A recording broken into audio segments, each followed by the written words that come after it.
the presentations, or during an open dialogue at the end of the presentation during the Q&A. Or we will also try to share the slides at the end of the meeting. And please try to manage getting the specific language you really want to follow this session on. There is a tab at the bottom of the Zoom meeting panel which says interpretation. So when you click there, you'll find English, French, and Arabic. And pose your questions in the chat box, and we'll try to address them all. If these questions are not addressed due to time constraint, they will be addressed at the end of the meeting in a written form by all the respective presenters. And I would like to invite the first presenter of today, Dr. Seth Irish. Dr. Seth Irish will be speaking about overview, relevance, and the current status of Anopheles stephensi geographical spread, the WHO threats map. Dr. Seth is a technical officer at the World Health Organization, leading the development of an initiative against Anopheles stephensi. Prior to this, he worked for 9 years with PMI at the US Center for Disease Control and Prevention. He has worked on entomological monitoring and vector control for 20 years, including implementation of entomological surveillance and vector control. Today, he will give us an overview on the relevance and the current status of Anopheles stephensi geographical spread. It's yours, Seth. Sonia, can you please share the slide, or you share the slides? Yeah, thanks, Vincent. I think I'll share the slides. Let me just do that.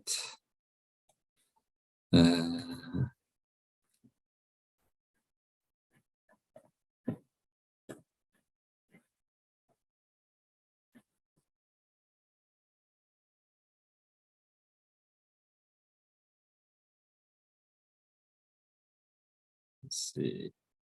Am I on full screen there? So it's not on screen slideshow. There? Yes. Okay, great. Sorry about that. So yeah, thank you very much for the opportunity to speak today. As Fitzum mentioned, my name is Seth Irish, and I'm a technical officer working in the Vector Control and Insecticide Resistance Unit of the Global Malaria Program at WHO. And today I'll be speaking about giving an overview, some discussion about the relevance and the current status of Anopheles stephensi spread in Africa, with particular attention to the WHO threats map. So just to briefly introduce Anopheles stevens, I know that some of the other panelists will provide much more detailed information, but I'll just provide a brief overview. Anopheles stevens is a major malaria vector from South Asia, which was first found in Djibouti, and it was the first finding in Africa in 2012, found the animal quarantine station. In terms of its transmission of malaria, I think one of the big things that we're worried about is its flexibility in larval site choice, especially its ability to use urban larval sites. So you can see there on the right is an image from a paper from India about 100 years ago, showing some of the larval sites that Anopheles stevens can use. And I think many of those who have collected it in India or in Africa would recognize those sites as being typical Anopheles stevens sites. It should be noted that it's not restricted to urban areas, but can also be found in peri-urban or even rural areas. One of the things that really works against it being a good malaria vector is it seems to have a preference for biting cattle or goats, which are not vectors of human malaria, or not hosts that have Plasmodium falciparum and vivax. But when it does bite humans, it does seem to be quite a good biological vector.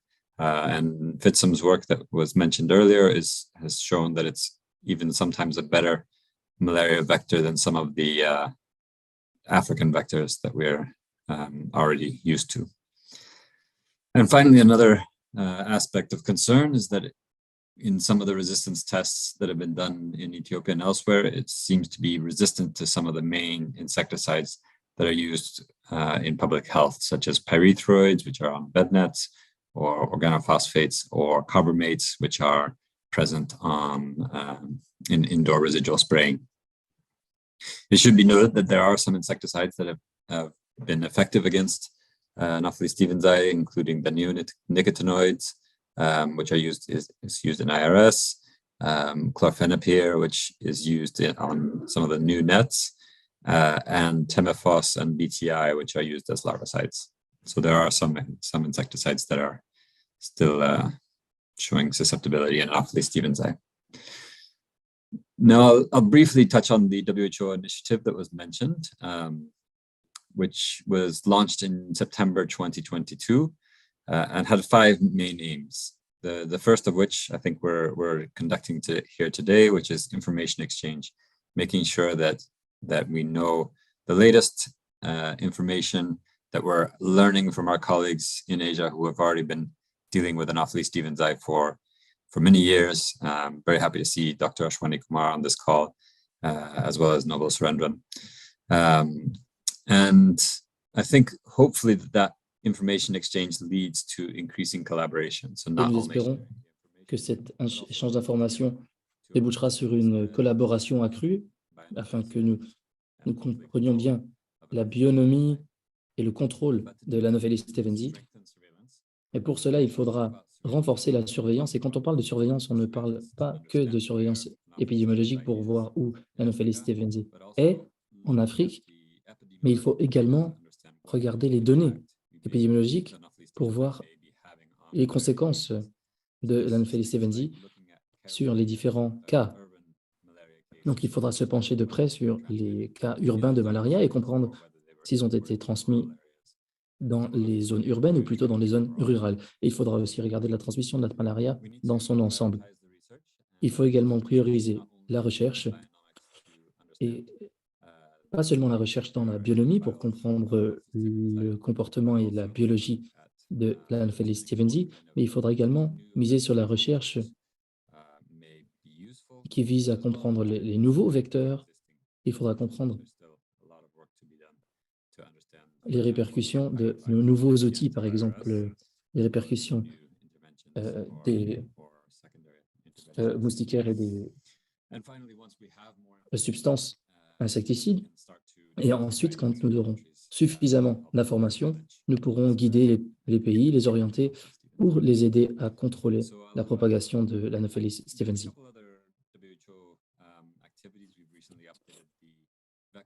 Et nous avons quelques activités régulières, les alertes de vecteurs. Nous avons des appels trimestriels d'ailleurs, si vous êtes intéressés. Nous avons plusieurs mises à jour. Mais aujourd'hui, je vais surtout me concentrer sur la carte des menaces paludiques. Ça existe déjà depuis plusieurs années sur le site web. Auparavant, nous avions les données de résistance aux insecticides ainsi que les données sur les effacements et suppressions de gènes, ainsi que la résistance génique aux médicaments. Mais la grande nouveauté, c'est sur les vecteurs invasifs. Je vais l'expliquer en détail dans quelques minutes. Alors ici, nous voyons une image de cette carte. Nous avons essayé de l'enrichir le plus possible avec les occurrences natives, illustrées par les points verts, les gènes natifs d'Anopheles stevensii. Ensuite, nous avons ajouté les occurrences invasives, donc celles qui se produisaient en dehors du rayon natif, donc Sri Lanka et l'Afrique. Et très récemment, nous avons rajouté les observations négatives. Je vais vous expliquer l'importance de ces observations négatives. Ça peut nous aider à bien tirer parti de ces cartes. Je vais l'expliquer dans une minute. Donc, voici 2 cartes de l'Éthiopie. Sur la gauche, nous avons les sites positifs seulement, et à droite, les sites positifs et les sites négatifs. Et j'espère qu'il apparaîtra clairement que la carte à droite est bien plus informative. Elle répond à plusieurs questions. Par exemple, est-ce que Anopheles stevensii est présent partout en Éthiopie? Ça, c'est une question tout à fait légitime. Et la carte de gauche ne nous l'indique pas vraiment. Nous voyons qu'il y a des sites éparpillés dans tout le pays, mais il n'y a pas de points partout dans le pays. Alors qu'à droite, nous avons des échantillons, par exemple, dans le sud-ouest de l'Éthiopie, qui sont négatifs. Cette espèce n'a pas été trouvée dans cette région. Ça ne veut pas dire que le vecteur n'y est pas du tout, mais ça nous donne un bon éclairage sur les tendances actuelles sur le plan géographique. Donc ça peut être très utile.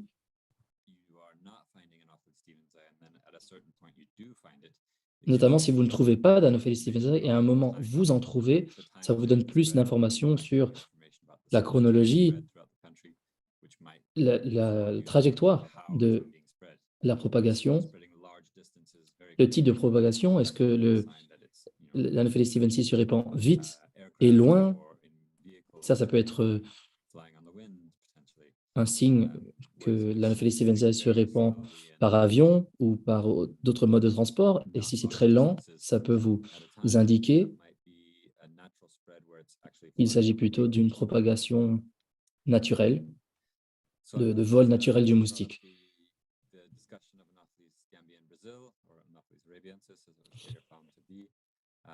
Ici, l'arabiensis qui a été trouvé au Brésil s'est répandu sur 54 000 km², une superficie sensiblement équivalente à celle du Togo. Donc, vous voyez ici la tache violette correspond à la taille du Togo.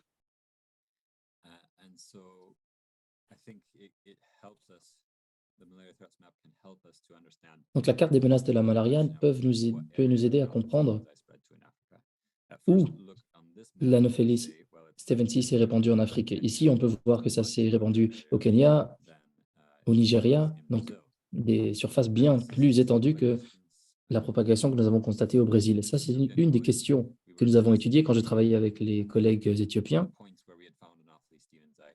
On a parlé des points où on a trouvé l'Anopheles stevensii et on a commencé à penser aux régions où ça s'était répandu.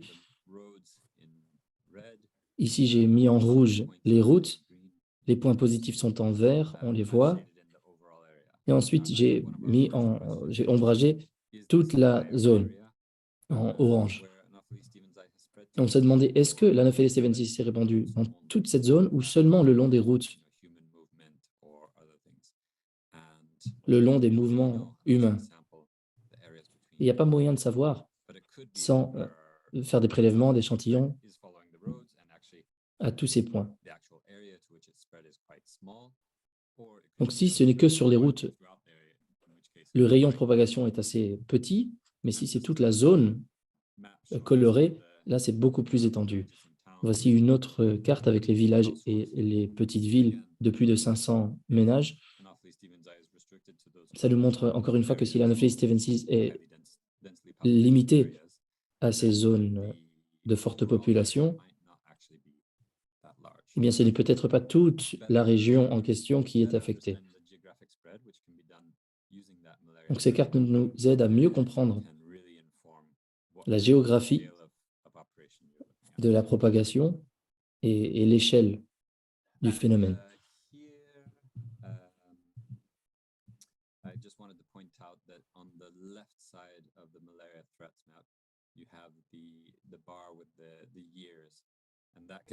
À gauche, on a la barre avec les années qui peut nous donner une idée de la propagation de l'Anopheles stevensii au fil du temps. Donc, voici les cartes. Ici, c'est 2010, je crois. La propagation naturelle. Ici, 2012, on voit le Djibouti. 2016, c'était la première fois que nous avions observé d'Anopheles stevensii en Éthiopie et au Soudan, ainsi que le point à Sri Lanka.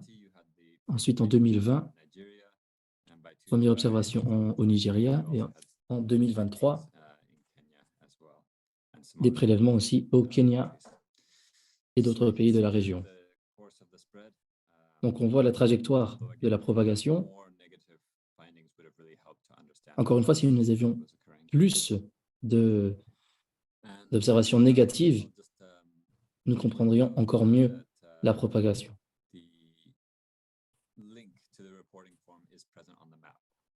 Et le lien vers ce formulaire de signalement ou de rapport ici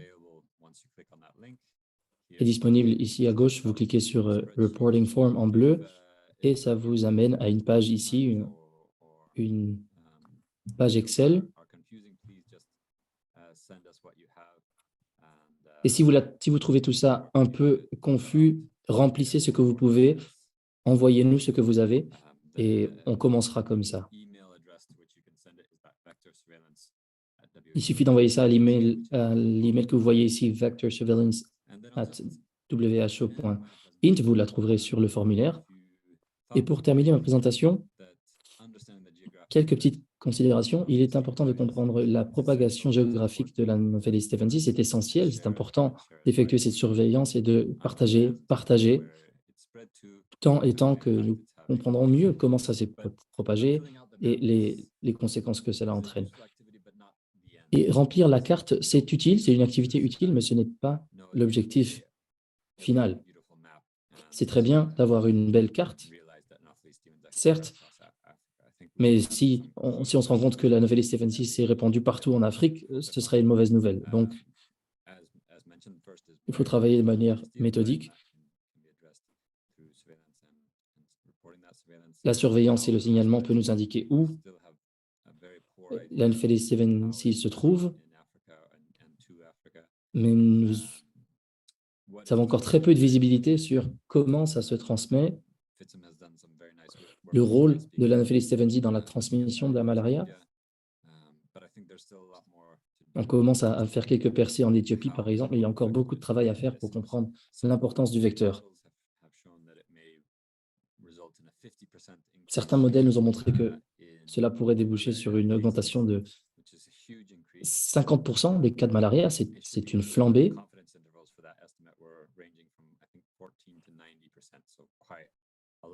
Mais il faut savoir que la certitude de cette étude, elle est de 14 à 90%. Donc, il faut la prendre avec un grain de sel. Et pour finir, il faut savoir comment la contrôler. Nous avons beaucoup d'expérience dans les pays où ils contrôlent le phénomène, mais la situation a évolué. Il y a plusieurs types de villes différentes. Il faut comprendre ce qui va fonctionner dans ces villes. Donc, ces évaluations de contrôle de vecteurs sont essentielles et nous attendons avec grande impatience de passer à l'étape suivante là-dessus. Je suis ravi de répondre à toutes vos questions si vous en avez maintenant ou plus tard.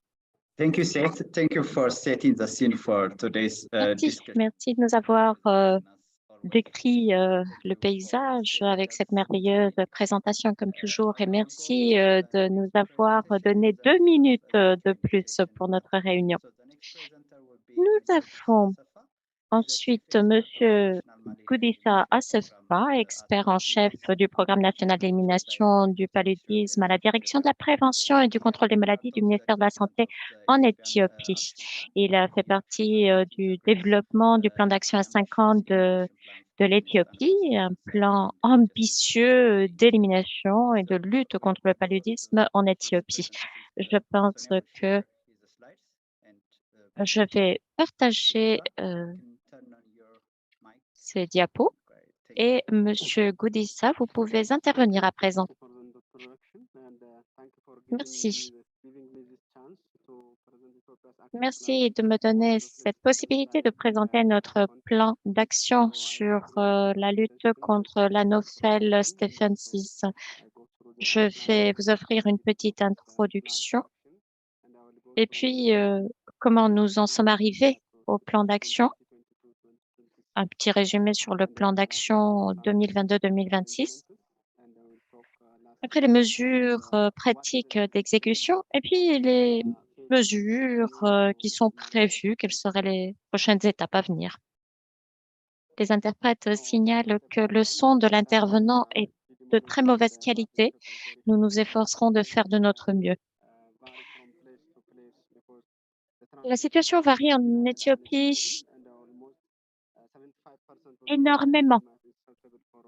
75% en effet du territoire peut faire l'objet d'une propagation du paludisme. Nous avons une population à risque d'infection de 52%. Nous avons des facteurs aussi comme les sécheresses, le climat, des facteurs qui sont déterminants. Normalement, nous avons une propagation jusqu'à 2000 mètres d'altitude. Toutefois, nous avons vu des cas rares jusqu'à 2500 mètres d'altitude. La transmission, la propagation, comme je vous l'ai dit, est saisonnière et instable.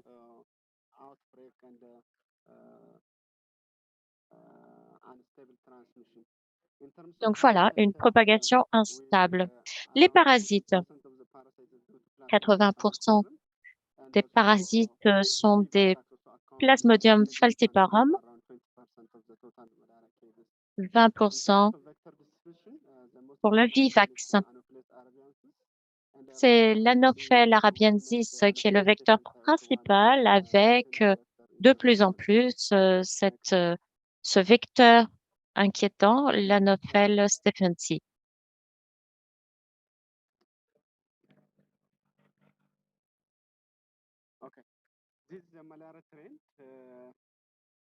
Voici l'évolution des cas de paludisme.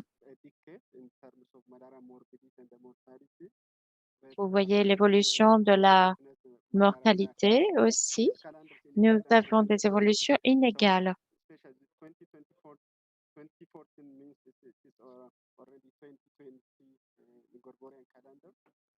This year, around 1.6 million total malaria cases. 1,6 million de cas de paludisme cette année, de cas confirmés.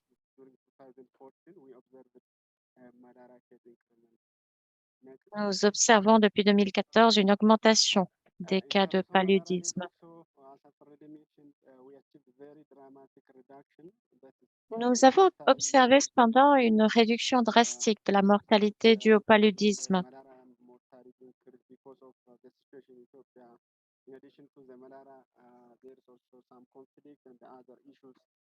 Nous avons fait face récemment à des difficultés, avec des difficultés dans certaines zones pour accéder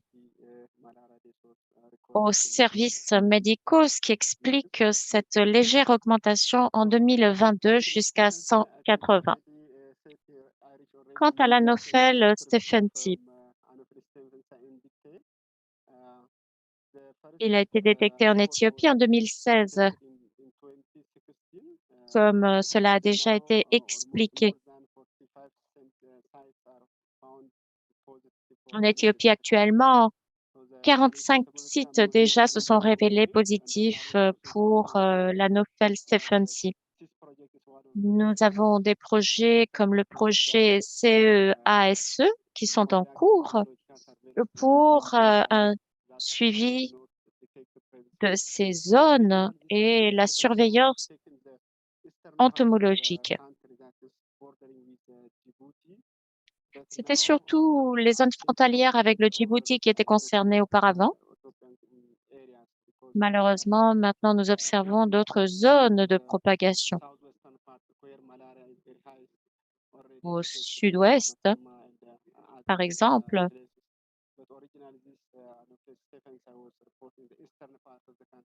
mais à l'origine, c'était surtout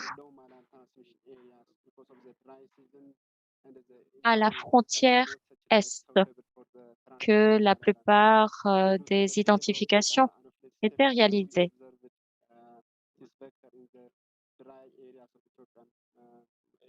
Nous pouvons donc observer maintenant ce vecteur surtout dans les zones frontalières avec le Djibouti.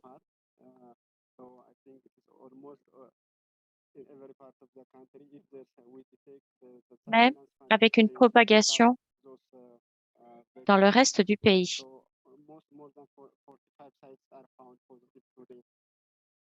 Nous avons 45 sites qui sont positifs actuellement.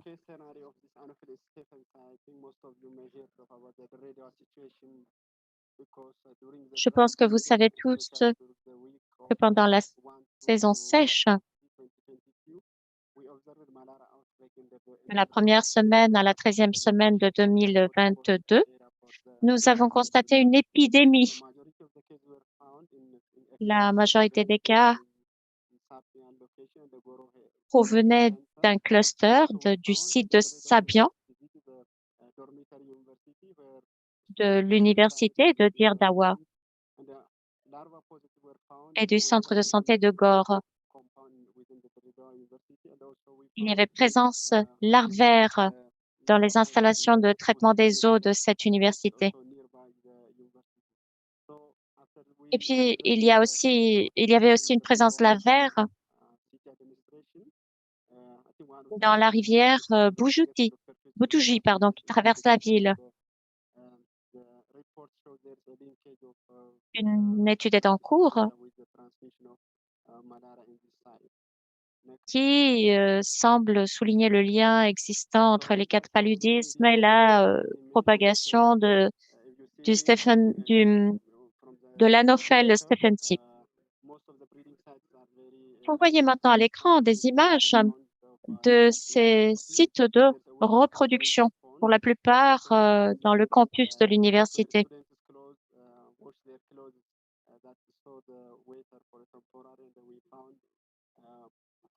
Nous avons trouvé des larves dans des bassins de traitement des eaux et dans des accumulations d'eau dues à des fuites.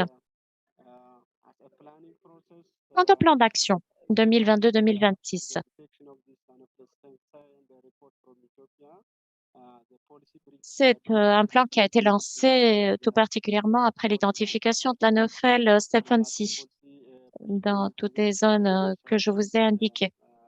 Ça a été un plan lancé par le ministère de la Santé.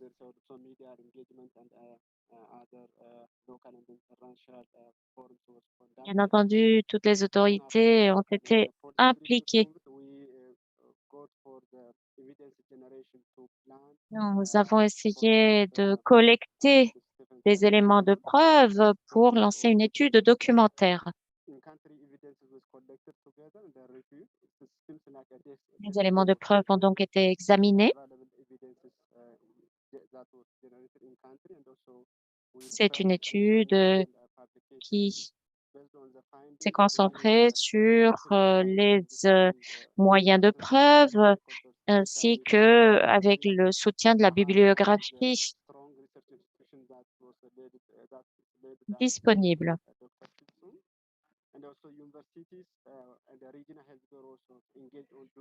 Les universités, les bureaux régionaux ont été impliqués aussi et ont été considérés des sources de données permanentes pour le plan d'action. Nous avons donc réalisé le document final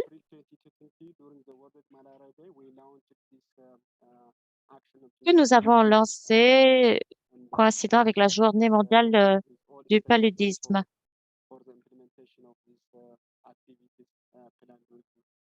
La mise en œuvre se poursuit conformément au plan.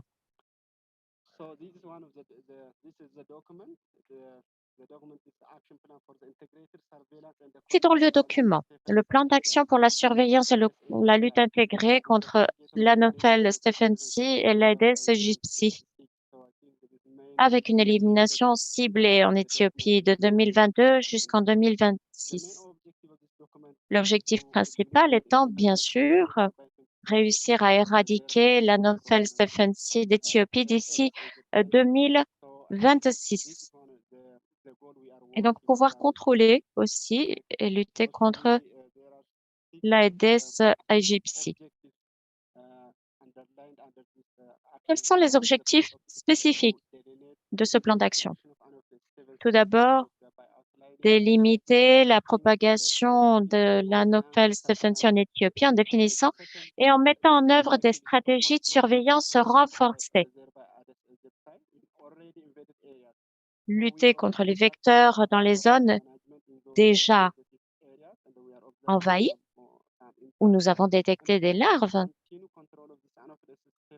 Nous devons poursuivre la lutte contre les vecteurs dans les zones à risque en utilisant de nouveaux tests, de nouvelles méthodes qui soient disponibles. Nous avons aussi à mettre en place un système d'alerte précoce qui s'appelle EWARS pour empêcher les vecteurs d'envahir de nouvelles zones géographiques. Nous devons aussi lancer une réponse intersectorielle efficace en attribuant des rôles et des responsabilités claires aux parties prenantes de la lutte contre les vecteurs. Et puis, le dernier de ces objectifs spécifiques est de fournir des approches de suivi et d'évaluation pour la surveillance et l'intervention. Nous avons déjà en cours certaines interventions. Par exemple, une intervention dont l'objectif est de renforcer la surveillance. La surveillance où ça? Eh bien, tout d'abord, dans les zones où la présence de l'Anophel stephensi n'est pas encore confirmée.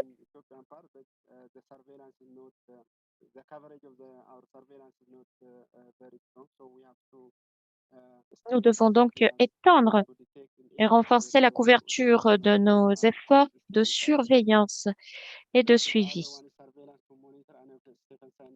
Nous devons aussi mettre en place un suivi de la propagation de l'Anophel stephensi dans les zones où la présence est confirmée.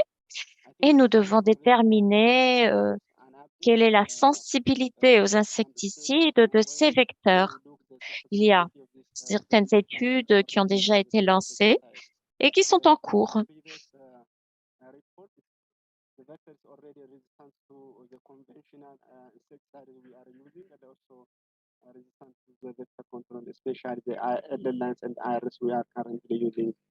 Malheureusement, il nous est impossible de comprendre les propos de l'orateur. Le son se dégrade. Les interventions, d'autres interventions importantes. Tout d'abord, la lutte contre l'Anophel stephensi, c'est des interventions qui sont prêtes à court terme, comme par exemple la gestion des gîtes larvaires. De même, nous avons lancé une action pour des moustiquaires imprégnés d'insecticides et des pulvérisations à effet rémanent à l'intérieur. Nous devons aussi étudier les comportements de repos et de piqûres de ces vecteurs. Nous avons ensuite de nouvelles interventions potentielles, des interventions qui sont déjà disponibles pour être testées au plus vite et des interventions qui sont encore en cours de développement pour développer des mesures et des outils. Nous travaillons aussi à introduire des règles pour réglementer le mode de stockage de l'eau. Nous travaillons avec les autorités des villes afin de réglementer la construction et les pratiques de gestion des déchets solides. Ce serait donc aux villes de réglementer les systèmes d'élimination de déchets.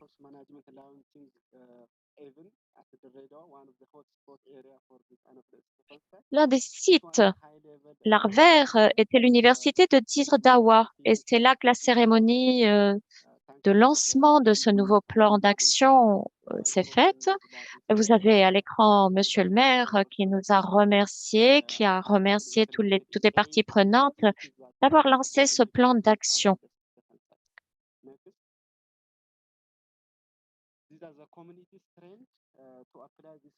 Renforcement des communautés. Coopérations qui ont été lancées dans 8 villes détectées où des larves avaient été détectées. Nous avons le village de Batou, par exemple, qui est à la tête des efforts. Nous essayons de faire en sorte que les communautés participent aux activités de modification de l'environnement. Excusez-moi que je vous interrompe, dit Monsieur Tadesse. Vous avez encore que quelques minutes pour finir. Oui, merci. Nous avons aussi des interventions transversales pour impliquer toutes les parties prenantes et assurer la coordination et la direction de la mise en œuvre. Nous avons un engagement multisectoriel communautaire, un développement, renforcement des ressources humaines par la formation. Bien sûr, nous avons besoin de la collaboration de toutes les parties prenantes, les maires, les autorités des villes, etc. Voilà certains des partenariats que nous avons lancés, surtout avec les universités. Nous travaillons à la partie réponse maintenant, surtout dans les sites larvaires, de même pour des activités de surveillance et contrôle. Nous travaillons bien sûr toujours dans le cadre du programme national pour l'élimination du paludisme. Le plan d'action a déjà un budget chiffré, un total général de 47 millions de dollars pour la surveillance, le contrôle et les interventions. Donc voilà. Bien sûr, tout cela est en cours de révision. Nous arrivons à la dernière, au dernier transparent. Normalement, nous avons un plan d'action, une mise en œuvre qui peut être approuvée sans perdre de temps. Et puis, nous pouvons mobiliser des ressources financières supplémentaires. Nous pouvons donc lancer toute recommandation immédiatement. Nous avons un potentiel existant, comme par exemple le nouveau centre de formation d'Adama, dirigé par la HRI, ce qui est essentiel, bien sûr, pour l'activité de recherche. Et puis des partenaires potentiels. Nous avons formé des partenariats puissants avec, par exemple, les universités.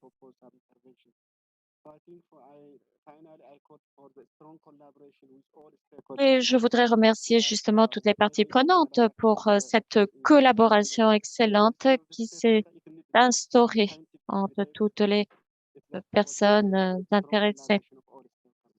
Et nous avons aussi une collaboration transfrontalière très solide.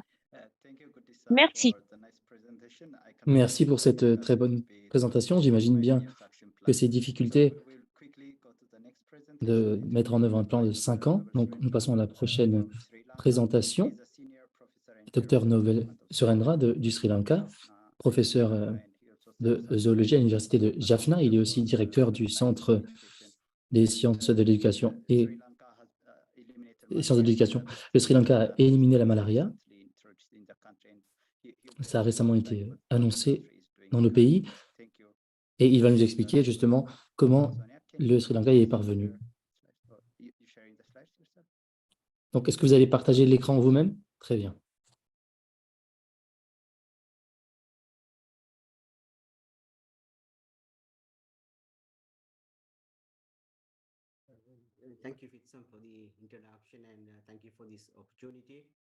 Merci beaucoup pour cette invitation. J'aimerais vous parler de l'expansion de la portée, l'expansion récente de la portée et de la propagation de l'Anopheles stephensi au Sri Lanka et comment nous l'avons enrayé. Donc, le Sri Lanka est endémique pour la malaria rurale depuis des siècles. Nous avons connu des épidémies du début du XXe siècle jusqu'à 1958.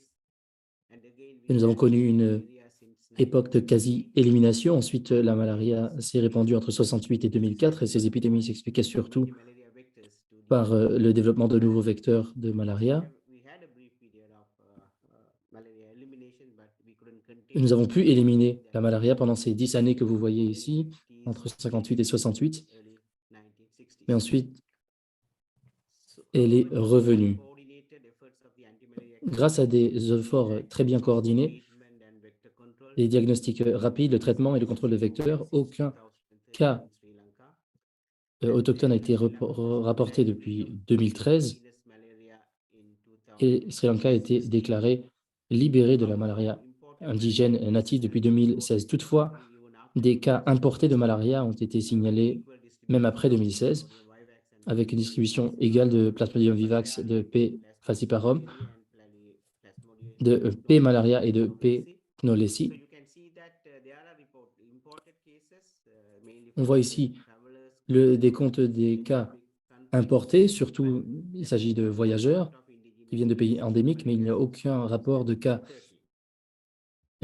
indigènes de la malaria ici depuis 2013 en Sri Lanka. Dans le cas de la malaria est endémique dans les zones climatiques intermédiaires et sèches qui sont classées selon les précipitations annuelles à Sri Lanka. Donc, nous avons 3 zones, sèches, intermédiaires et humides.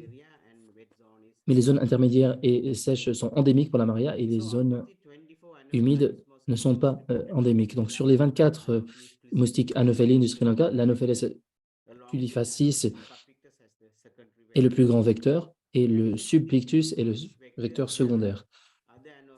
En plus des vecteurs, il y a d'autres espèces anophelines qui peuvent transmettre des parasites paludiques à Sri Lanka. Toutefois, l'expansion vers le sud de l'Anopheles stephensi a été observée le long de la côte ouest de l'Inde et attribuée à l'urbanisation et aux pratiques d'emmagasinage d'eau associées. Donc, on voit ici que le Sri Lanka se trouve très près du sud de l'Inde. Et donc, certains échanges se font. L'Anne stephensi est arrivé à Goa, la côte ouest de l'Inde, dans les années 1970, et ensuite à Kanyakumari, la pointe sud de l'Inde, dans les années 80, et ensuite les îles Lakshadweep, dans la mer Arabe, en 2001. Et ce processus avait été étudié, il a été prédit en 2001 que l'Anopheles stephensi pourrait se répandre jusqu'à Sri Lanka et aux Maldives. Ça, c'était en 2001. Et l'Anopheles a été détecté pour la première fois à Sri Lanka en 2016, sur l'île de Mannar, et ensuite à Jaffna en 2017. Donc Mannar est une île très rurale, et Jaffna, c'est une ville.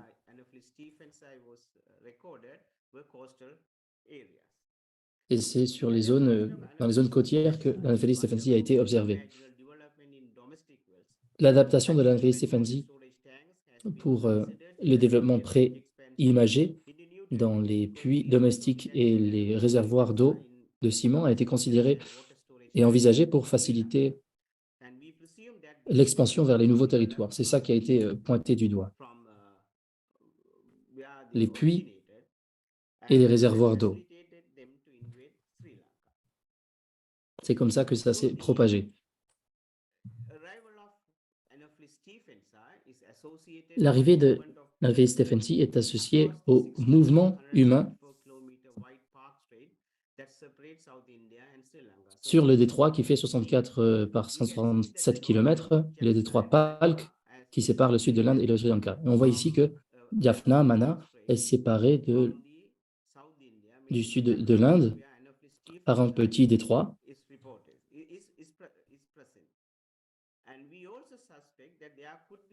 Et nous soupçonnons également qu'il pourrait y avoir une migration aéroportée par le vent, surtout lors des moussons,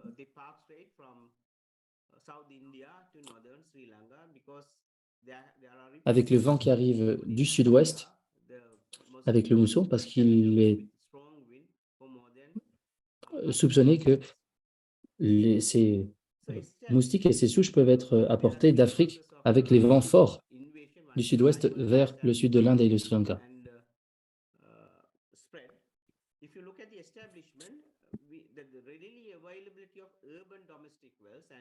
On voit ici que c'est la disponibilisation de réservoirs d'eau et de puits domestiques qui a favorisé l'expansion et la survie de l'Anopheles stephensi.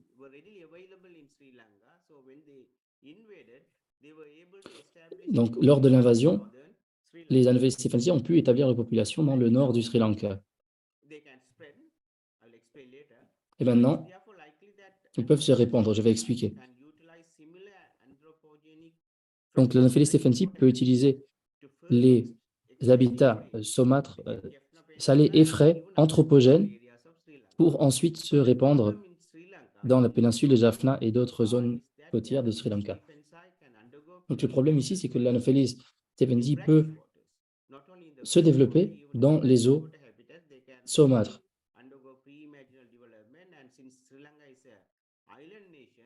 Et comme le Sri Lanka est une nation insulaire, nous nous attendons à ce que l'expansion se poursuive tout le long de la côte.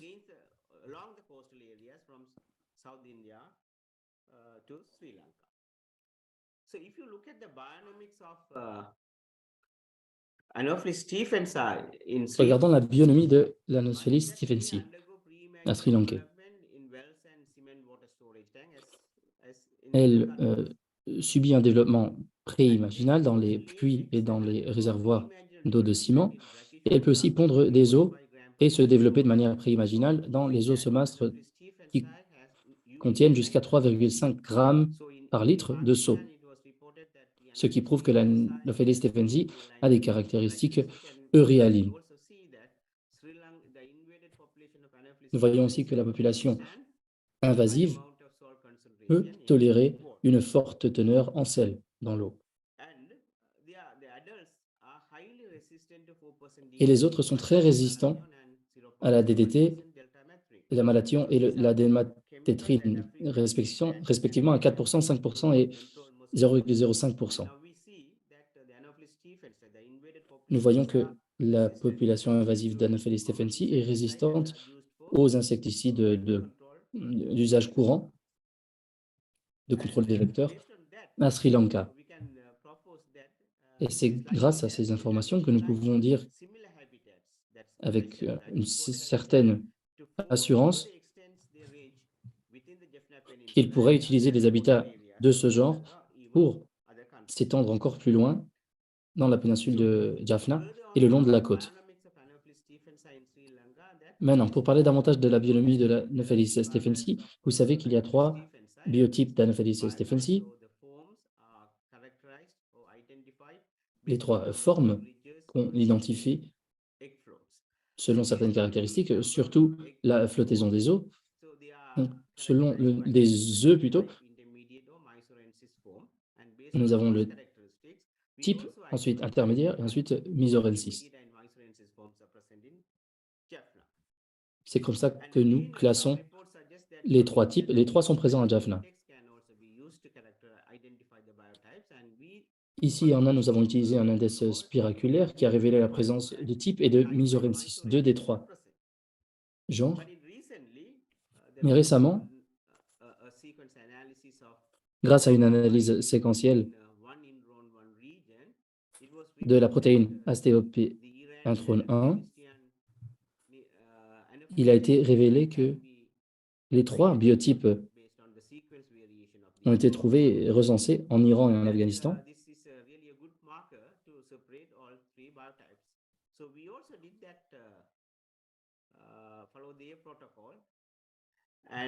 Donc, nous avons suivi leur protocole.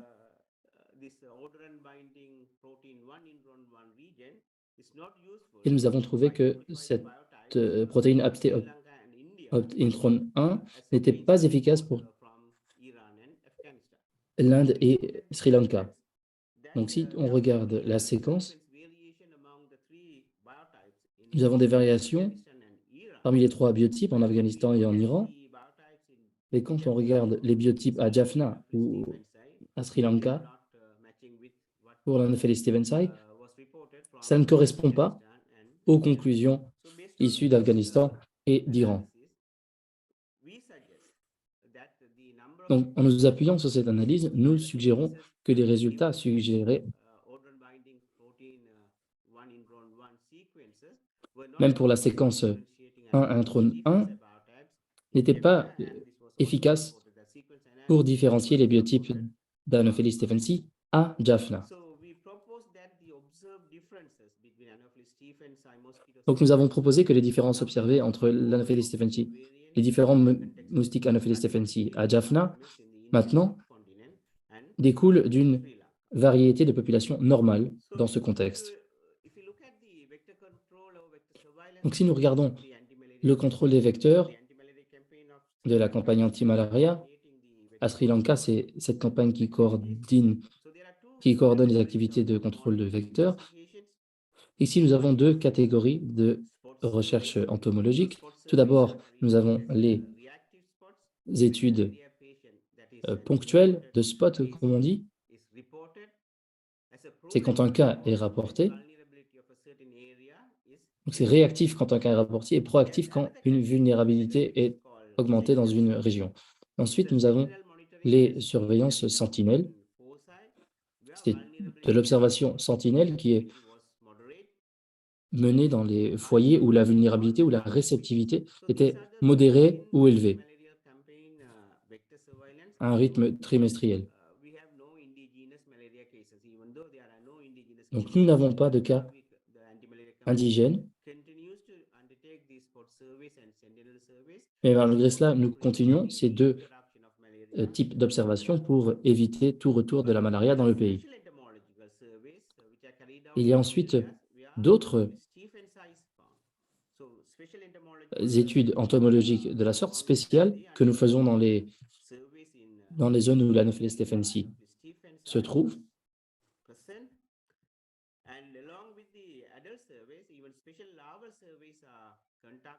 Nous avons également des études larvaires,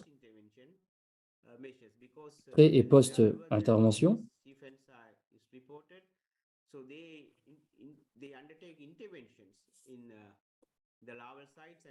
Donc, ils interviennent sur les sites larvaires. Et ensuite, ils évaluent l'intervention lors de l'étude post-intervention.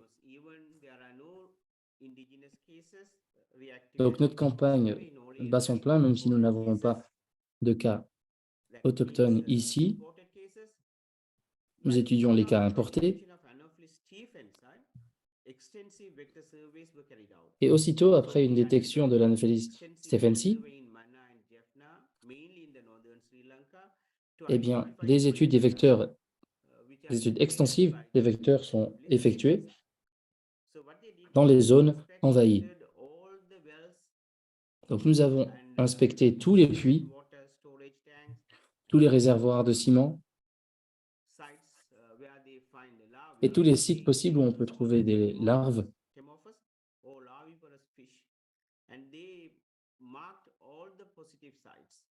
Ils ont marqué tous les points positifs et ils ont évalué l'efficacité de l'intervention. Donc, ce qu'ils ont fait, c'est que tous les sites positifs et les sites susceptibles de connaître une propagation de l'Anopheles stephensi ont été traités soit avec du Téméphos, soit avec l'introduction de poissons larvivores.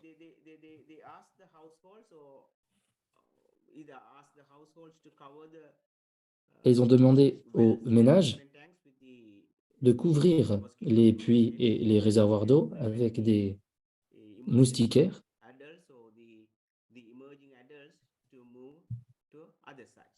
afin d'éviter une propagation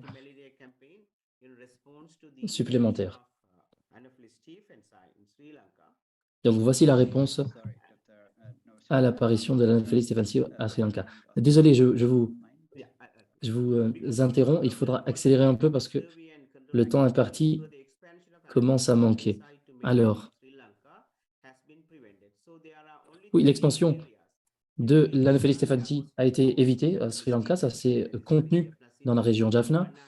Maintenant, ça se borne vraiment à Mannar, Jaffna City et Kalmunai.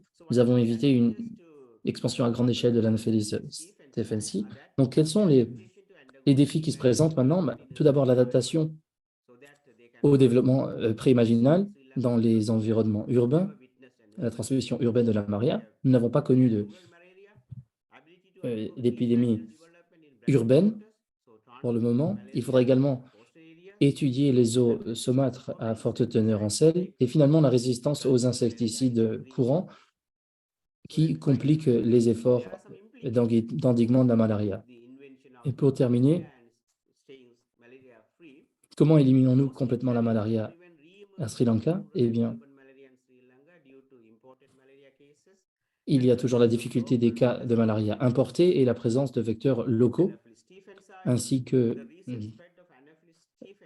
d'espèces invasives du vecteur Anopheles stephensi. Et l'expansion récente de l'Anopheles stephensi vers les nouveaux territoires pourrait avoir été causée par des facteurs associés à l'urbanisation, des facteurs anthropogènes. Et il faudra aussi bien comprendre les ressorts anthropogènes de l'adaptation du vecteur moustique. Il faudra que ce soit bien compris par les responsables politiques et ceux qui prennent les décisions sanitaires. Merci beaucoup. Merci beaucoup pour votre patience. Thank you, Dr. Surendraram, for the great presentation. I would like to apologize all presenters for my rude behavior. We are trying to squeeze. Je voudrais m'excuser d'avance de mon comportement. Je suis forcée de vous interrompre et je suis désolée, mais nous devons respecter aussi notre ordre du jour pour aujourd'hui, ce qui indique à quel point le problème est important et pressant. Merci. Donc, je voudrais maintenant accueillir Monsieur le docteur Ashwani Kumar, qui est directeur du Centre de recherche sur la lutte antivectorielle du Conseil indien de la recherche médicale à Pondichéry en Inde. Merci d'être parmi nous. Maintenant, vous pouvez passer à votre présentation, monsieur. Merci. Merci Sonia, merci Dr Tadez, merci à tous les organisateurs pour m'avoir invité à m'adresser à vous. Prévenez-moi lorsque vous verrez ma présentation que je vais partager maintenant. Très bien. Oui, monsieur, nous le voyons. Merci. Eh bien, il y a beaucoup qui a déjà été dit. Je vais essayer d'éviter de répéter ce qui a déjà été dit. Je voudrais vous présenter maintenant une étude de cas de l'Inde, les leçons que nous avons tirées de la lutte contre ce vecteur pendant des décennies. Je vais vous parler d'une étude qui s'est concentrée sur Goa, une région magnifique, très belle. Et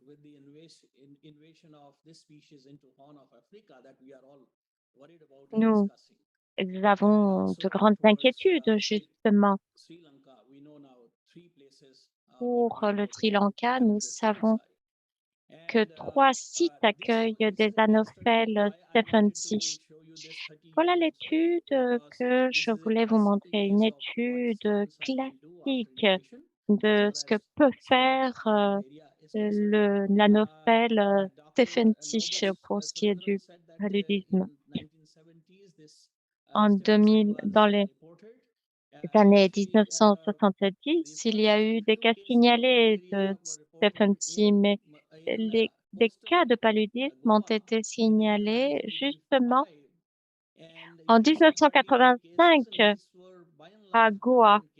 Mais maintenant, nous avons compris que cela était des cas migrants.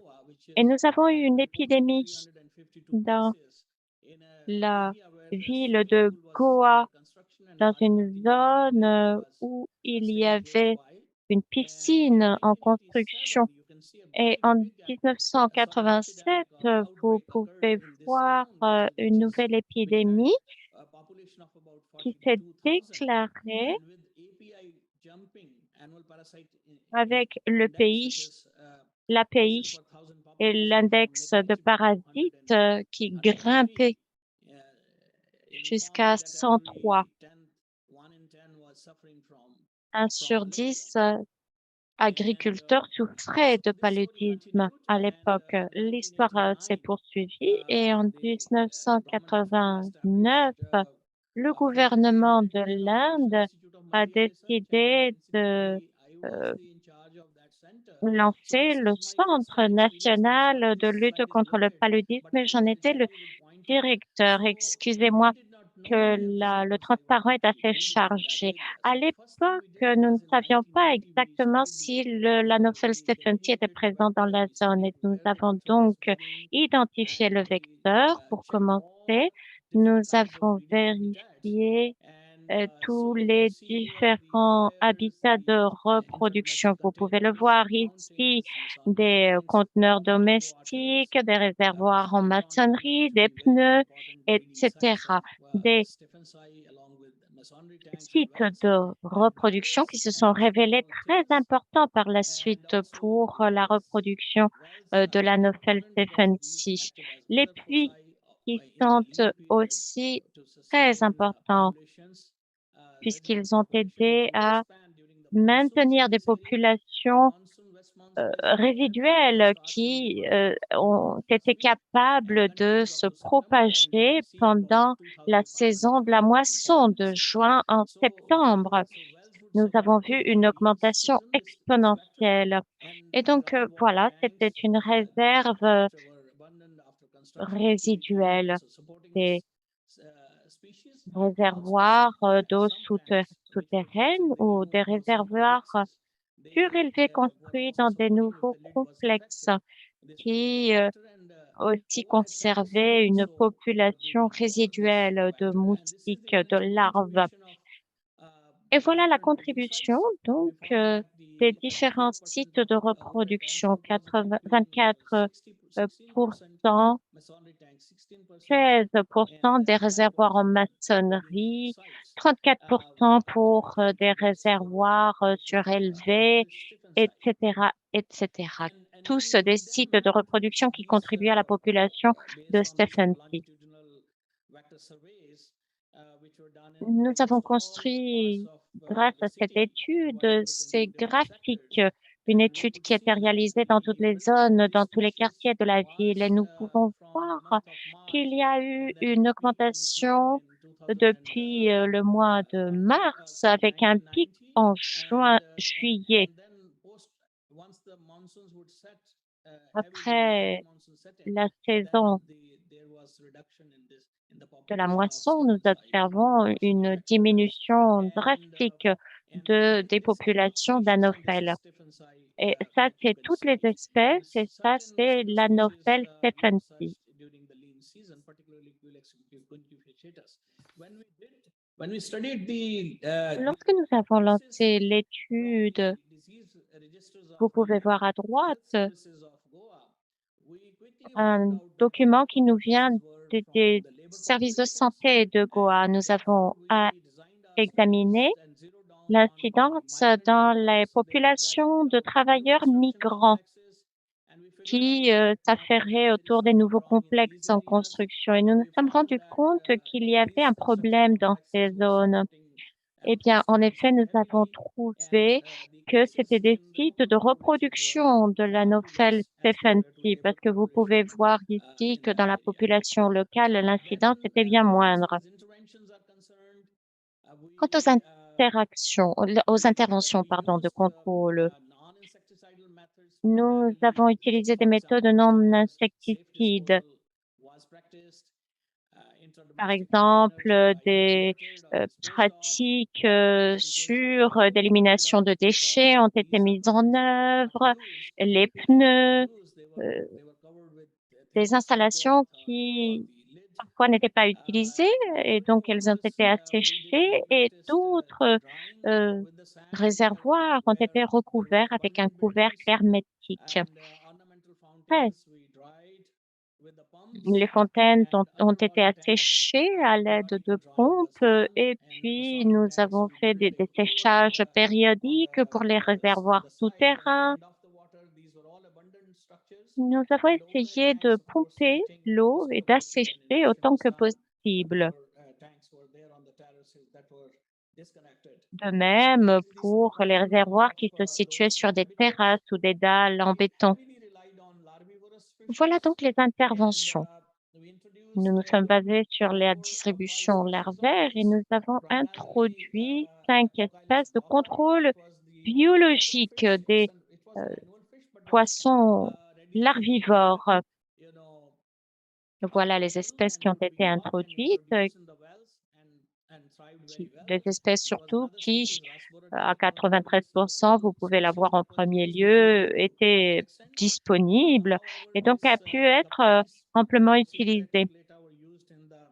De même pour la race Bora daniconius et la Porcella reticulata, qui ont été utilisés dans les puits, par exemple. Gambusia aussi dans les puits. Voilà, vous avez les différentes espèces larvivores qui ont été introduites. De même pour des biolarvicides. Vous avez les deux types de bacilles qui ont été introduits. C'est des bioinsecticides qui ont été utilisés dans des mares, dans des flaques d'eau sur les terrasses, dans les stockages et les réservoirs d'eau. Vous pouvez voir à quel point c'est indiscriminé les sites larvaires. Ici, nous avions des dépôts larvaires, des sites larvaires de Stephensi et Egyptiae.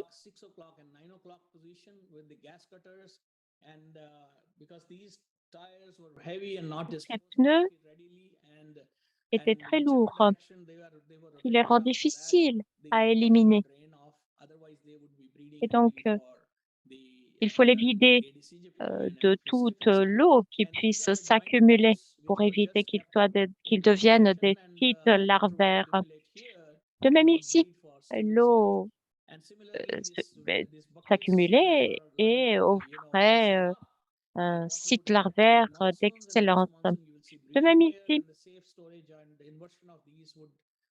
nous avons recouvert, changé les pratiques pour éviter qu'ils ne deviennent des sites larvaires. De même pour ces réservoirs où l'on a fait une simple opération pour les retourner, éviter qu'ils soient chargés en eau.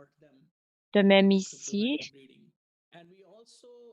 toutes des pratiques pour éviter la reproduction. De même pour la lutte anti-moustique, dans les différents réservoirs à Bombay en 2010, il y a eu une étude lancée sur l'Anopheles stephensi parce que le paludisme provoquait des épidémies dans certains quartiers de Bombay. Des suggestions ont été réalisées, comme par exemple que les réservoirs d'eau soient recouverts avec des couvercles spéciaux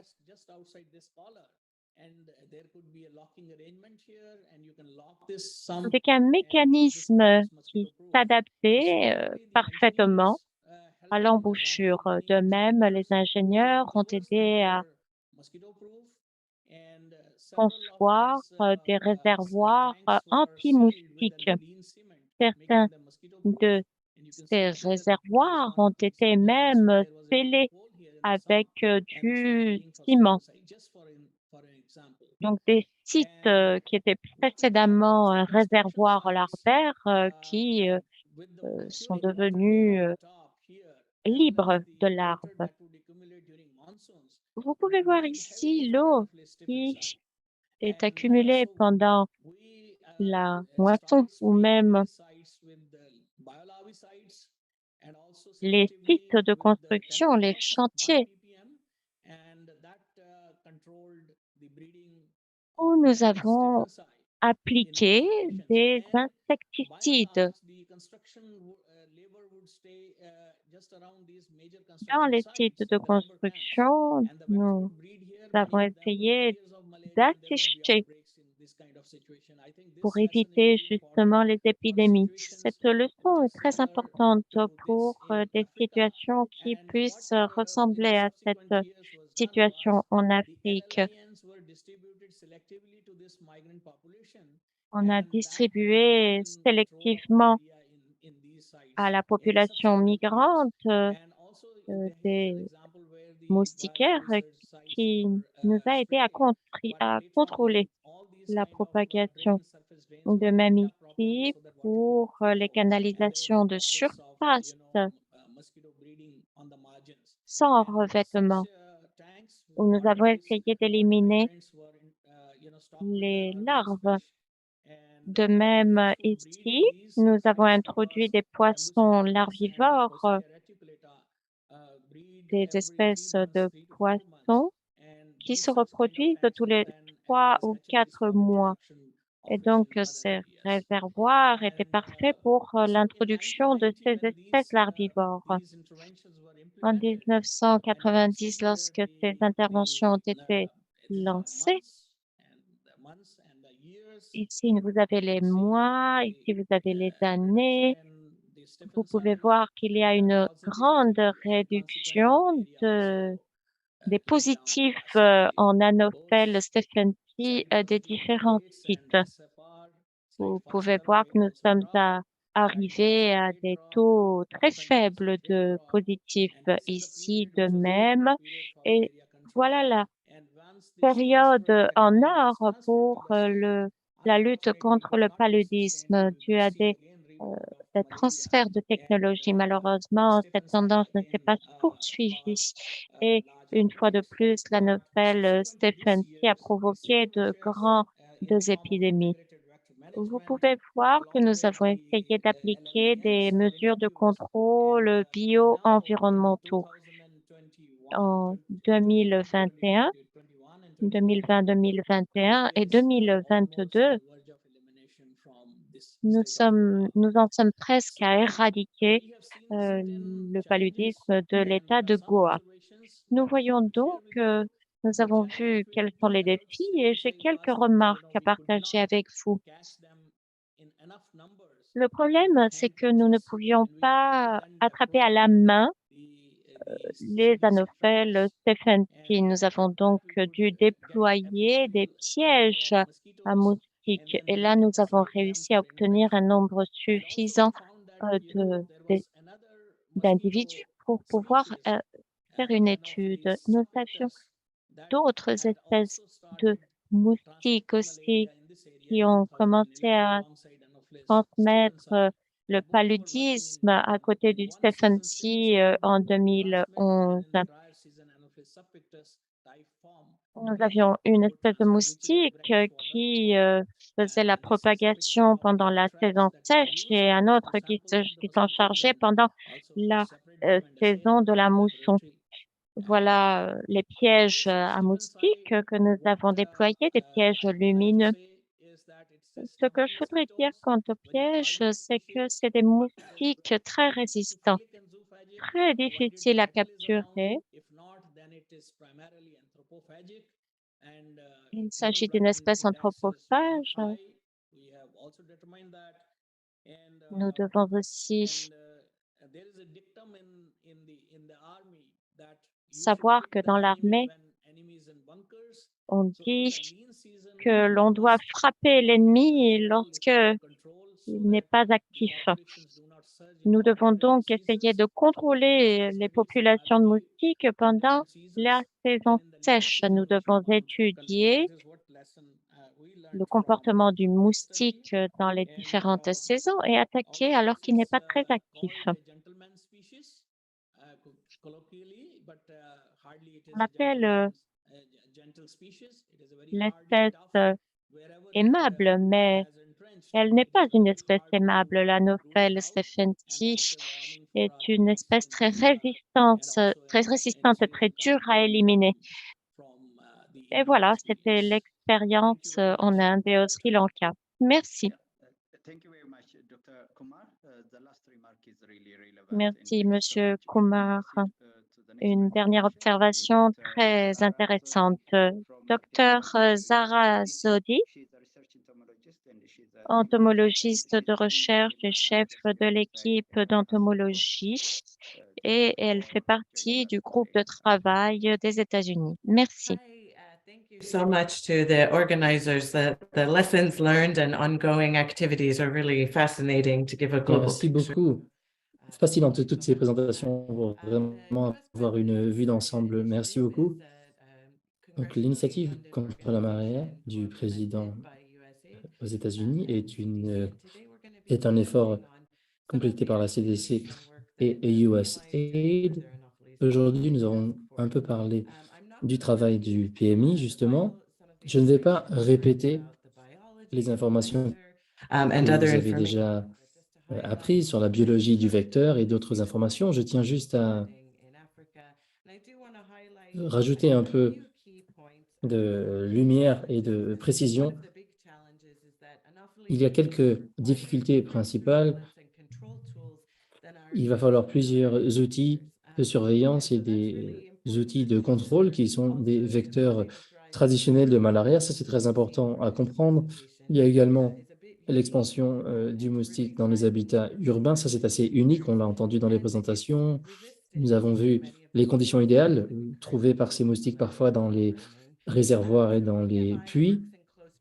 Donc, le programme PMI travaille étroitement avec les programmes nationaux contre la malaria dans 27 pays pour réaliser leurs plans stratégiques nationaux et pour forger des partenariats afin de véritablement remédier à ce genre de problème et d'éliminer la malaria plus vite. La STFNC présente une menace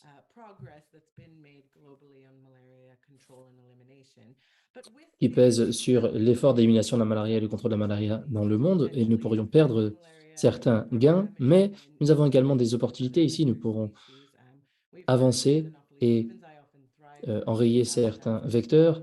On a vu que les Aedes aegypti qui prospèrent et qui prolifèrent dans certains habitats.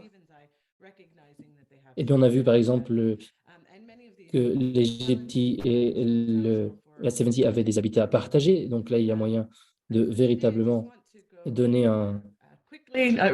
porter un coup fort à la propagation de ces moustiques. Donc, que fait le PMI contre cette menace du Stephen C? Eh bien, nous travaillons étroitement avec le programme de l'Éthiopie, l'OMS. Comme je l'ai dit, l'initiative de l'OMS repose sur 5 piliers et nous accordons la même valeur aux 5 piliers dans notre travail. En 2021, nous avons mis sur pied une agence qui représente plusieurs équipes techniques et nous reconnaissons qu'une approche multisectorielle, transversale est nécessaire afin d'écarter la menace de Stephen Z. Et nous nous sommes associés pour dresser un plan d'action PMI. Notre partenariat avec 27 pays est vaste. 24 de ces pays sont en Afrique subsaharienne. Et de ce fait, il y a une opportunité de véritablement diffuser un plan d'action dans ces pays. Et notre plan d'action a été élaboré et partagé dans les 27 pays l'an dernier. Une deuxième version de ce plan d'action a été achevée il y a peu et sera diffusée en ligne bientôt. Si vous êtes intéressé, nous serons ravis de la diffuser et de vous l'envoyer, donc n'hésitez pas à le demander. Et une des grandes révisions apportées au PMI l'an dernier, c'était la gestion des ressources et la politique larvicide. Nous avons revu la politique pour permettre une meilleure gestion larvaire afin de réagir plus rapidement. Là où le Stephen C est détecté. L'an dernier, l'Éthiopie était le partenaire principal, mais aujourd'hui, nous avons l'Éthiopie, le Nigeria, le Kenya, 3 pays partenaires. Donc, il y a véritablement une possibilité de travailler étroitement avec les programmes nationaux contre la malaria pour intervenir plus vite. Le PMI a aussi soutenu une étude de modélisation. Comme Seth l'a dit plus tôt, il pourrait y avoir une montée de 50% de la propagation de la malaria. Ça pourrait coûter jusqu'à 72 millions de dollars par an en mesures de contrôle. Et ce que nous avons vu l'an dernier, c'est que les besoins en matière de contrôle et de surveillance nous ont permis d'identifier des nouveaux partenaires. Du côté du gouvernement américain, nous établissons des partenariats avec plusieurs agences du gouvernement. Nous reconnaissons que pour écarter cette menace, certaines activités vont déborder du cadre du PMI et devront aller plus loin. Donc, nous travaillons avec le groupe consultatif technique de la malaria urbaine de l'OMS, l'initiative de Stephen C., les programmes nationaux dans les pays partenaires, entre autres. Outre les activités de PMI, le Centre de la prévention et du contrôle des maladies aux États-Unis favorise aussi des activités afin d'écarter la menace de Stephen Z. Et une de ces activités passe par le réseau de la surveillance Aedes en Afrique. Et cet effort vise à reconnaître et détecter les Stephen Z. 18 pays bénéficient de ce réseau et ce programme. Le PAMCA également a supporté des efforts de réponse et de formation au Djibouti. Nous avons également étudié les génomes de certains moustiques pour voir s'ils étaient sur le chemin du retour ou s'ils étaient encore vivants dans la région. Nous avons souligné la nécessité d'avoir des innovations en matière de contrôle et de génome, et nous avons collaboré avec d'autres groupes également. Donc, voici un survol de la révision de ce plan d'action PMI, et je pourrais vous l'envoyer, hein, bien entendu. L'équipe a reconnu qu'à ce stade, l'approche PMI en matière de Stephen Z est d'atténuer les répercussions de Stephen Z grâce à la surveillance, l'intervention coordonnée, la mise en œuvre et une meilleure observation. À ce stade, maintenant, nous n'avons pas de preuves assez solides pour agir avec certitude, mais nous y parviendrons bientôt. Nous avons 2 scénarios sur le plan géographique, là où la Stephen Z est établie et là où il y a un risque d'invasion.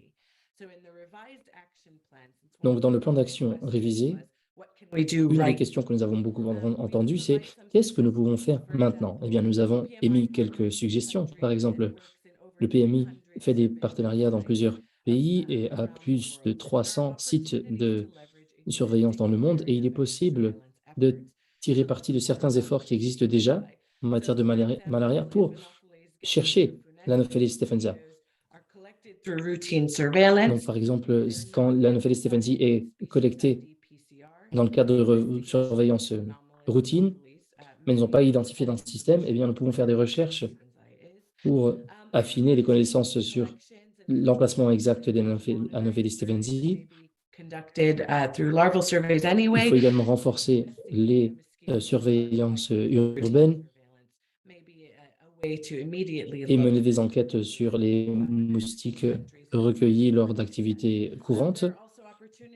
Il y a également des possibilités d'alignement avec les groupes de surveillance Aedes. Et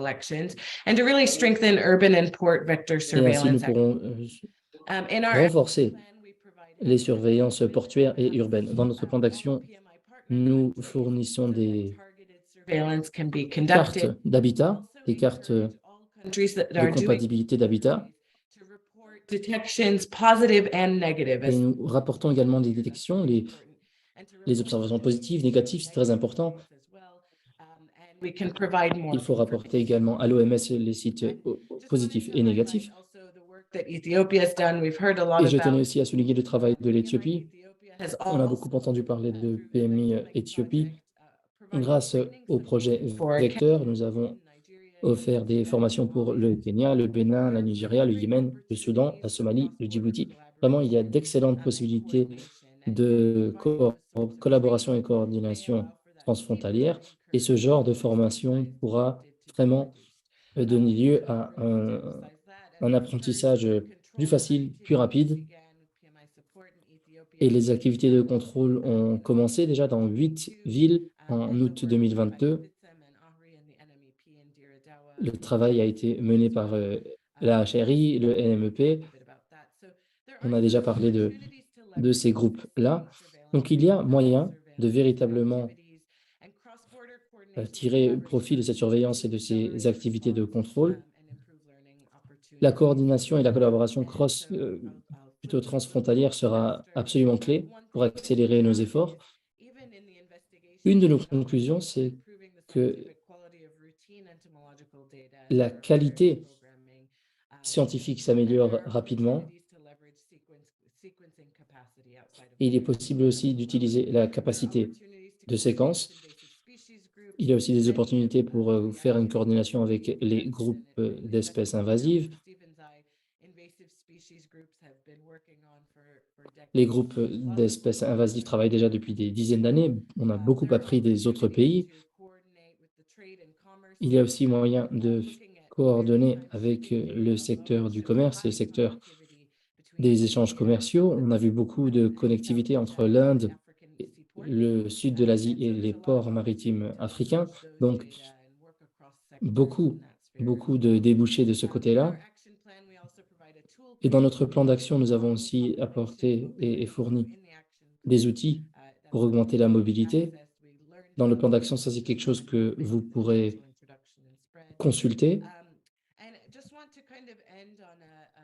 Et pour finir, dans les îles de l'océan Indien, Maurice a un excellent dispositif de surveillance qui est actif depuis déjà des dizaines d'années. Et avec l'information que nous avons appris, qu'il pourrait y avoir une introduction des Anopheles stephensi en raison de tous ces riches échanges entre les continents et cette île, eh bien, ils ont accéléré leur collection d'Anopheles stephensi au cours des derniers temps. Et tout ça, c'était soutenu par la Commission de l'océan Indien. Et ils ont lié 5 îles. Et maintenant, ils coordonnent leur secteur, leur programme de vecteurs. 5 États insulaires de la région. Ils échangent et organisent des formations. Ils travaillent avec les autorités portuaires, les services vétérinaires pour vraiment coordonner et donner le plein potentiel à cet effort. Donc, nous avons vu que toute la puissance de ces initiatives se trouve dans leur caractère international et leur partenariat transfrontalier. L'engagement multisectoriel est absolument primordial pour que ces activités portent leurs fruits et parfois, une division, une organisation ne peut pas exercer sa compétence et voilà pourquoi c'est important de tisser des liens entre les organisations et entre les pays. Donc, j'ai terminé la présentation. Merci. Merci, Sarah. Merci beaucoup pour cette excellente présentation. Merci à tous ceux qui ont participé, ceux qui ont fait leurs exposés. Nous allons prendre 10-15 minutes pour répondre aux questions que nous avons reçues avant le forum. N'hésitez pas à mettre vos questions dans le chat. Nous y répondrons tout de suite ou plus tard par écrit. Je vais donner la chance à chacun des panélistes de répondre de manière succincte à une question en 2 minutes maximum. Première question pour Irish. Dr. Seth Irish. Première question. À quoi ressemble la menace de l'Anopheles stephensi dans les autres régions de l'Afrique et quel est le premier pas fondamental pour les pays de la région? La première étape.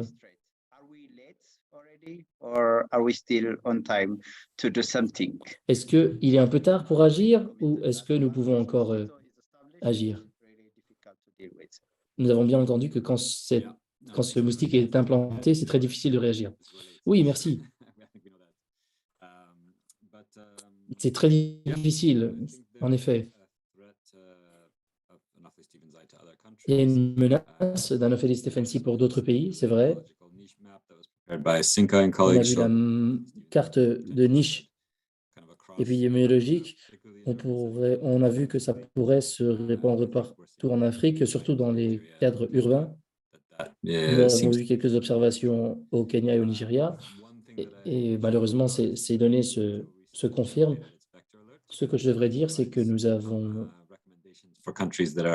récemment fourni des recommandations pour les pays menacés par l'anophelie stephensi et pour ceux qui sont déjà aux prises avec l'anophelie stephensi. Certaines de ces recommandations sont, par exemple, la surveillance. Et il y a ce que ceux qui font les collectes analysent et identifient l'anophelie stephensi immédiatement. Pour le moment, nous ne pouvons analyser et confirmer l'identité que des adultes. Nous ne l'avons pas pour les larves. Donc, il va falloir élever des larves pour l'identification. Mais ensuite, nous avons aussi des méthodes moléculaires, la PCR par exemple. And then, once the findings have taken place, to report Et une those fois findings. que les constatations sont établies, il faut signaler ces observations le plus vite possible et les consigner dans la carte des vecteurs, par exemple, ou les centres de contrôle des épidémies pour essayer de planifier le contrôle et l'endiguement de ces populations. Comme nous l'avons dit tout à l'heure, la surveillance, c'est véritablement la première étape.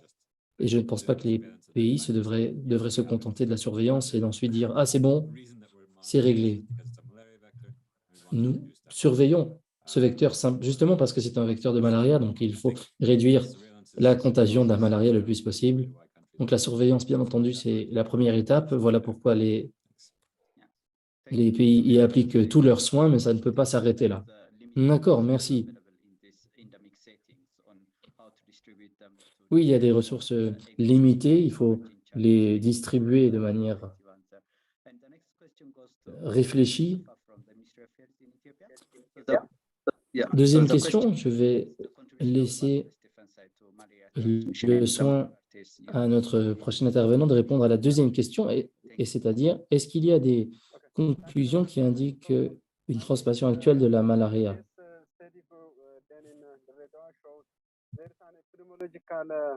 Evidence linking Anopheles stephensi with the increase of 1000 excuses de la part des interprètes, la qualité du son n'est pas suffisante. Excuses sincères de la part des interprètes. and the molecular tools used to analyze are real-time PCR and the digital PCR also used, and also mosquito sequencing is already also done, and also mosquito PCR for the blade means and also then to identify whether Anopheles stephensi is contributing to malaria increase in Ethiopia. I think the molecular data is still on process and it's not yet finalized. So the data we have already showed there is a linkage between Anopheles stephensi with the increase of malaria, but still it needs further investigation to look in other places where Anopheles stephensi are also detected, because as I've already mentioned, more than 45 sites are positive for this Anopheles stephensi. So I think it is very important at this time to do some of very important molecular surveillance in this area. Back to you, Mr. Fisher. Thank you. Yeah, thank you, Goodisa, for the answer. So Merci, Goodisa, pour cette réponse. You can add some points on that. Yeah. So there will be a WHO global meeting happening in Il y aura une Ethiopia. réunion mondiale de l'OMC en Éthiopie bientôt. C'est prévu du 8 au 10 mars à Addis Abeba. Et nous tiendrons également un examen interne du pays sur les efforts menés jusqu'à maintenant. Donc, n'hésitez pas à entrer en contact avec nous si vous voulez davantage d'informations là-dessus. Prochaine question pour le docteur Nareswendra. Donc, étant donné la très élevée plasticité de ce vecteur et sa résistance à la plupart des insecticides et le comportement dans des refuges pour animaux, par exemple, est-ce qu'il y a des changements dans les interventions de contrôle de vecteurs depuis la détection d'Anopheles stephensi pour les moustiques endémiques?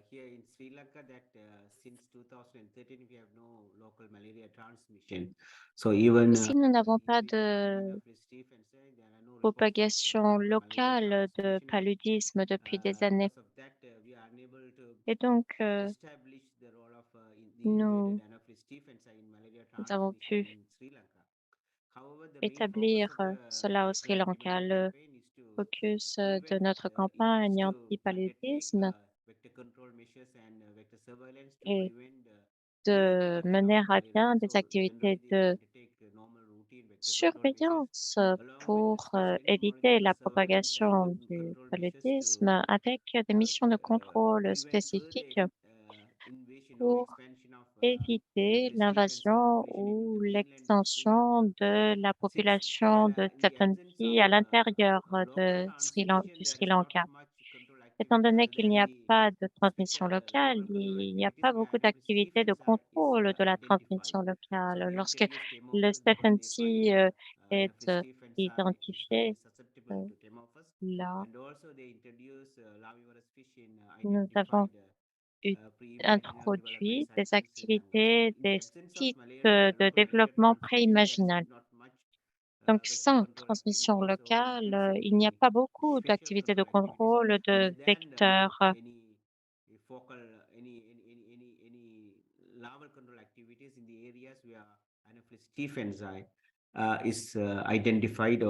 Il y a des activités de contrôle seulement dans les zones où les Stephensi sont identifiés. Merci, Monsieur Surendra. Comme nous l'avons appris aujourd'hui et d'autres sessions que nous avons eues, ce moustique a une grande adaptivité, une grande flexibilité dans son comportement. Et des actions multisectorielles sont nécessaires. Monsieur Dr Ashwani Kumar, je voudrais lui demander qu'est-ce que nous avons appris de la lutte contre l'Aedes aegypti? Quels enseignements avons-nous tirés de cette espèce? Il y a des parallèles, donc je ne sais pas si vous pourriez nous indiquer une liste des leçons tirées. Oui, merci. Les deux espèces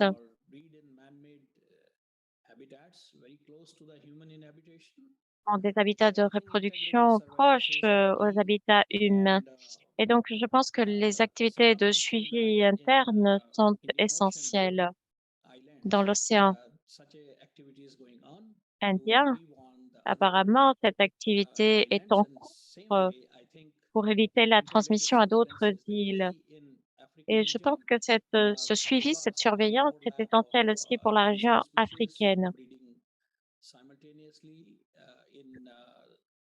Est-ce que nous avons les deux espèces qui se reproduisent de façon simultanée dans des habitats qui leur sont habituels?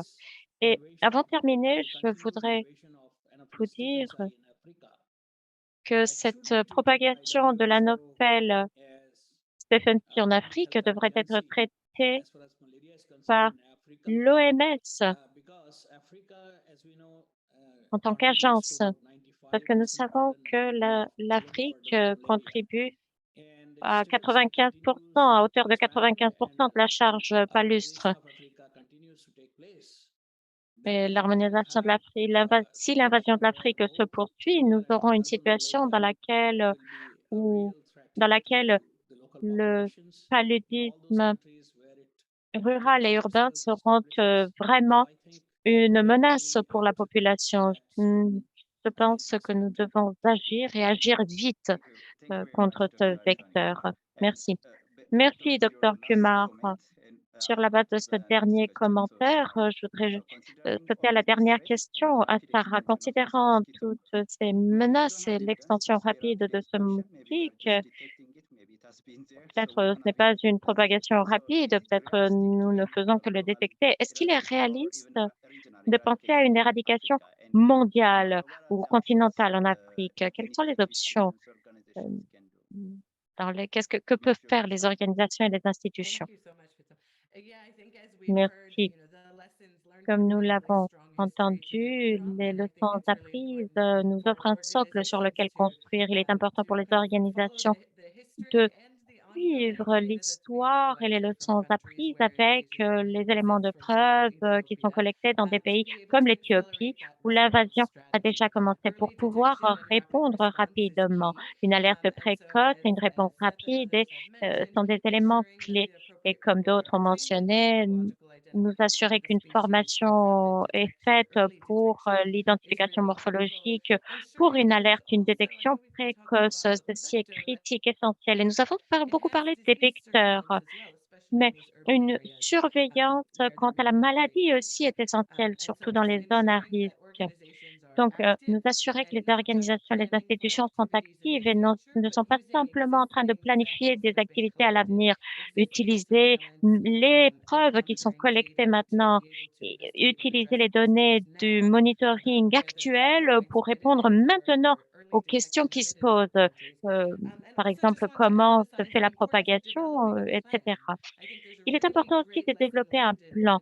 Il y a une grande leçon à apprendre du plan d'action de l'Éthiopie. Et lorsque nous analysons ceci et le cadre local d'action contre le paludisme, contre le CFNC, je pense que les pays peuvent vraiment mettre en œuvre euh, des plans conjoints d'action et de développement de mesures immédiatement. Il est possible d'agir immédiatement, même si nous avons l'impression que cela est impossible.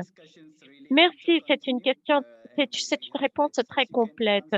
C'est une discussion qui continuera avec une mise à jour de la situation. Tout cela se poursuivra en tant que communauté de lutter contre ce moustique et ces rencontres se poursuivront. Je voudrais maintenant remercier tous les intervenants. Excusez-nous du petit retard que nous avons. Et je voudrais remercier donc les intervenants pour nous avoir consacré leur temps. Et merci à l'organisation MESA d'avoir réuni tous ces experts.